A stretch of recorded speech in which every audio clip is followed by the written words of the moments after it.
শেখ হাসিনা সরকার জয় Bangla. NASA গ্রুপের কর্ণধার নজরুল ইসলাম মজুমদারের 6টি বাড়ি ও পূর্বাচলের 8টি প্লট জব্দের আদেশ দিয়েছে আদালত।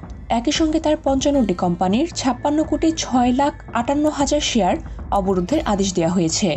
গত বৃহস্পতিবার ঢাকা মহানগর দায়রা জজ মোহাম্মদ জাকির হোসেন গালিবের আদালত দুদকের আবেদনের পরিপ্রেক্ষিতে এ আদেশ দেন। দুদকের জনসংযোগ কর্মকর্তা আক্তারুল ইসলাম এই তথ্য জানিয়েছেন। জব্দ হওয়া স্থাবর সম্পত্তিগুলোর মধ্যে রয়েছে গুলশান মডেল টাউন আবাসিক এলাকার গুলশান দক্ষিণ বাণিজ্যিক 47 নম্বর প্লট ও প্লটের 14 তলা ভবন, যার বাজার মূল্য 50 কোটি টাকা। গুলশান মডেল টাউন আবাসিক এলাকার এইচডি ব্লকের 3 নম্বর প্লট ও প্লটের 14 তলা বাড়ি, যার বাজার মূল্য 70 কোটি টাকা।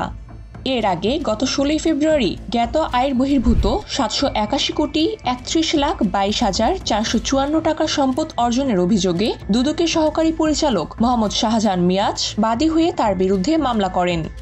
মামলায় নজরুল ইসলামের বিরুদ্ধে দুদক আইন 2004 এর 27 1 ধারা তৎস দুর্নীতি প্রতিরোধ আইন 1947 এর 5 2 ধারায় অভিযোগ আনা হয়েছে।